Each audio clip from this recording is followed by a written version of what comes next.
Welcome to Efiwe, excellence without stress. Welcome guys to Efiwe, excellence without stress. I'm Efiwe, your use of English teacher, and I am happy to be here. Did you know that certain nouns which have plural markers are singular nouns? And this is why we can say mathematics are my best subject, or physics are my best subject.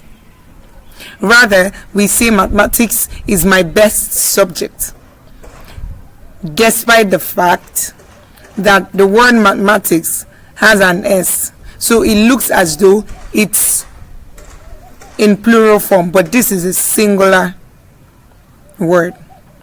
So mathematics, despite having a plural marker, is singular. Physics is singular. Now this will lead us to our topic for today. Today we are considering rules of Concord. And for this subject, we'll look at what is Concord, we'll look at rules of Concord, and finally we'll answer questions on Concord. So let's get right into it. What is Concord? Now, simply, Concord talks about agreement. And usually agreement between what we call the subject and verb in a sentence. Now, when it has to do with the subject and verb agreement, what we are dealing with basically is what we call grammatical concord. So when we are looking at relationship between subject and verb that is based on number, we have grammatical concord. We also have what we call notional concord. This type of concord is also based on numbers. We also have law of proximity. Proximity talks about closeness. So this type of concord, this agreement, it depends on how close the verb and whatsoever unit that it's following it is.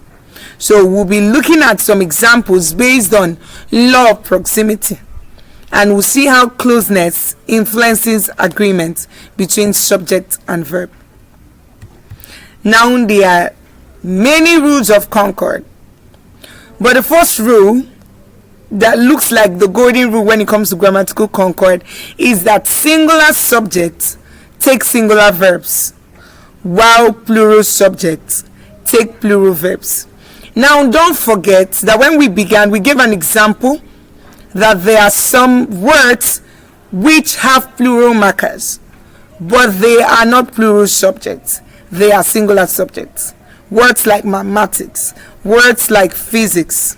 So we count them as singular subjects, despite the fact that they have plural markers. So now let's go back to our rule. Singular subjects take singular verbs, while plural subjects take plural verbs. So example, her children are in the church. Children, plural, are plural verb. So her children are in the church. We can't say her children is in the church. No, that's wrong. For singular, her child is in the church. Now let's go to rule number 2. Rule number 2 states that compound subjects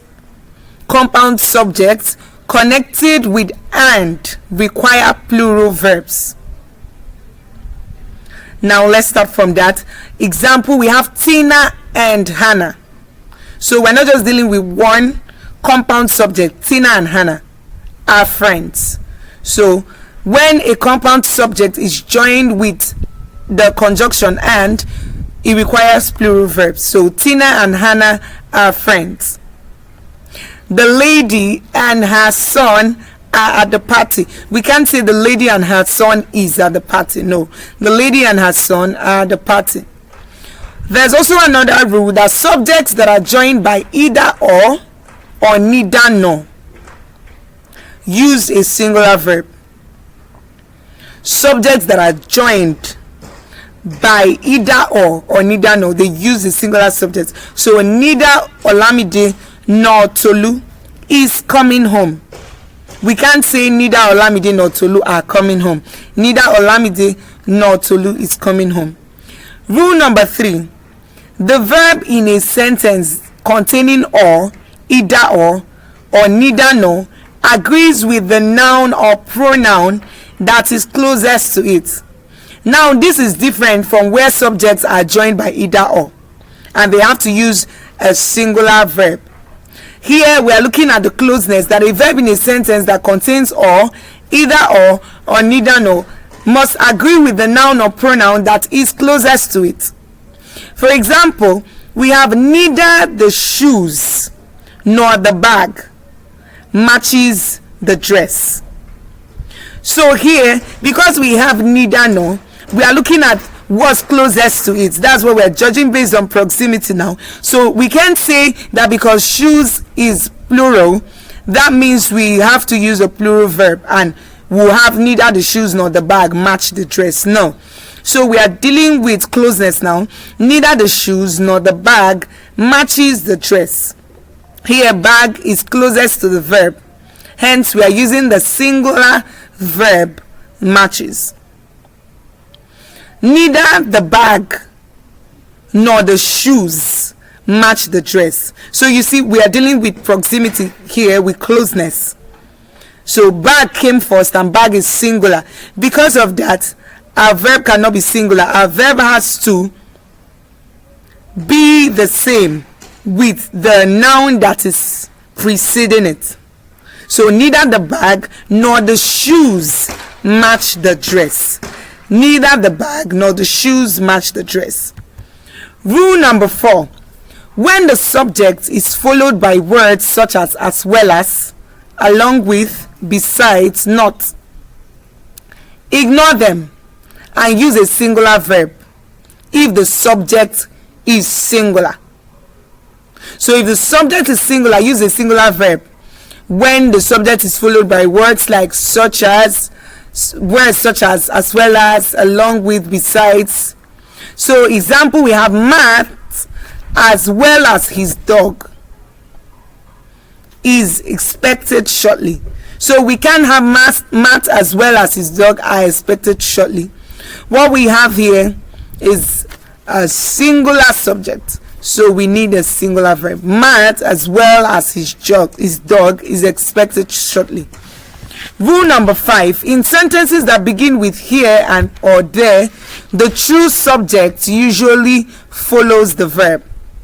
So we have here are the chocolates. Here are the chocolates. There is a big puddle on the road. Rule number 6. In sentences that include sums of money, period of time or distances, as a unit, use singular verbs. Now remember we said as a unit. For example, $500 is a high price to pay. So $500, we're seeing it here as, we see it as a unit.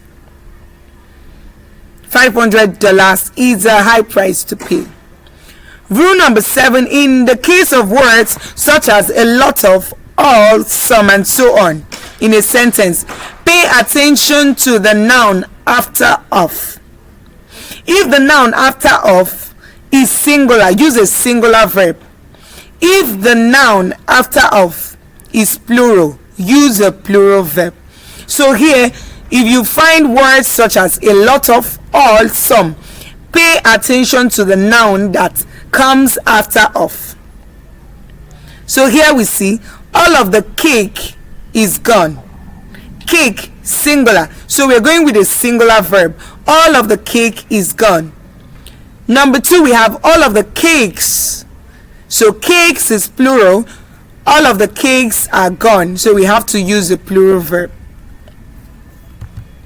Rule number 8. In the case of collective nouns such as group, population, family in a sentence, the verb can be singular or plural depending on their use in the sentence.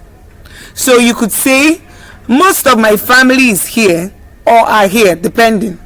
This is dependent on the use. What you mean.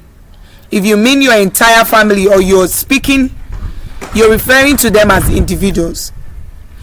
Half of the population was against the bill or were against the bill.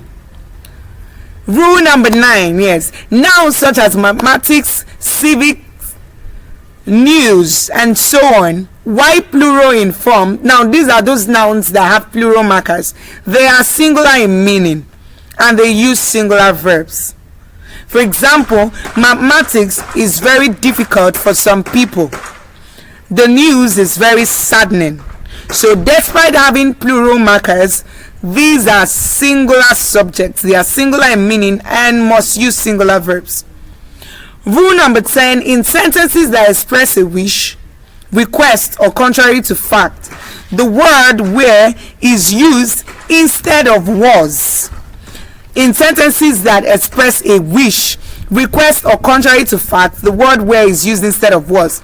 So I wish my sister were here. Aditya requested that she raise her glass. So now we'll answer these questions on rules of Concord.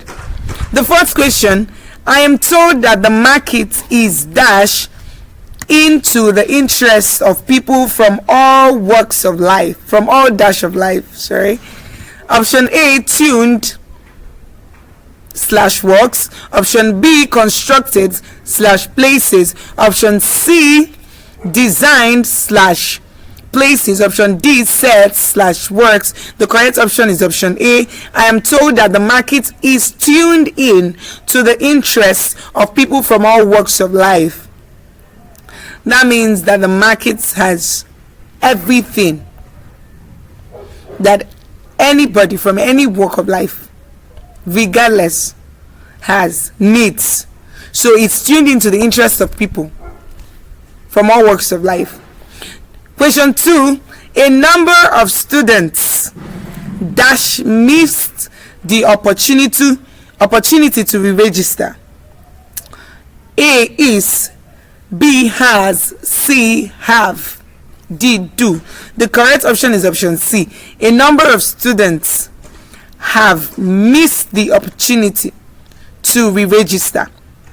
Now forget a number, we are dealing with students. Student is in plural. So a number of students have missed the opportunity to re-register. The next question, each of the contestants dash a chance to win. Each of the contestants dash a chance to win. Now each here is an indefinite pronoun. Now our options, option A has, option B have, option C get, option D get. The correct option is option A. Each of the contestants has a chance to win. Indefinite pronouns like each usually take singular verbs. The next question, James dash reminding that not all that glitters is gold. A, neat. B, need. C, needing. D, neat with an apostrophe. The correct option is option A. James needs reminding that not all that glitters is gold. Now remember that James is singular in meaning. James is just the name of one person. So it looks like it has a plural marker, but it is not. It does not have a plural meaning. James, one person. That's why we're using the singular verb needs. So singular subject, singular verb. So James needs reminding that not all that glitters is gold. The next question, a tale of two the dash we are studying for the examination. A, are / novels. B, was / novel. C, were / novels. D, is / novel. The correct option is option D. A Tale of Two Cities is a singular subject. It's just a book. So A Tale of Two Cities is the novel we are studying for the examination.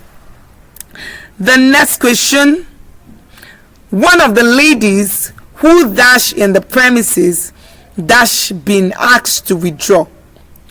One of the ladies who dash in the premises dash been asked to withdraw. A, sells / have. B, A, sells / have. B, sells / have. C, sells / has. D, sell / has. The correct option is option D. One of the ladies who sell in the premises. Now one of the ladies,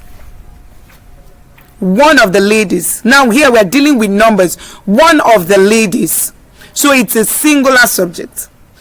We are not referring to ladies, one of them. So one of the ladies who sell in the premises has been asked to withdraw. The next question: all dash well with Peter. A, are not. B, have not been. C, were not. D, is not. The correct option is option D. All is not well with Peter. The next question: many a candidate dash to realize the difference between written and spoken English. A, fails. B, fail. C, have failed. D, is failing. The correct option is option B. Many a candidate. That means many a candidate, not just one person now, fail to realize the difference between written and spoken English. The next question: a panel set up to probe the organization's activities dash yet to sit. A, are. B, is. C, will. D, would. The correct option is option B. A panel. We are looking at it as a group, a panel. So it's taking a singular subject. A panel, we are looking at not as individuals now, as a group, collectively. A panel set up to probe the organization's activities is yet to sit. The final question: either the chief of the village or the leader of the farmers dash to be held responsible for the revolt. Option A, were. Option B, are. Option C, is. Option D, have. The correct option is option C. Either the chief of the village or the leader of the farmers is to be held responsible for the revolt. Now, why our correct option is option C is because here we are dealing with a compound subject. Either the chief of the village, either, or here it's supposed to take a singular verb. Either the chief of the village or the leader of the farmers is to be held responsible. So it's a singular subject.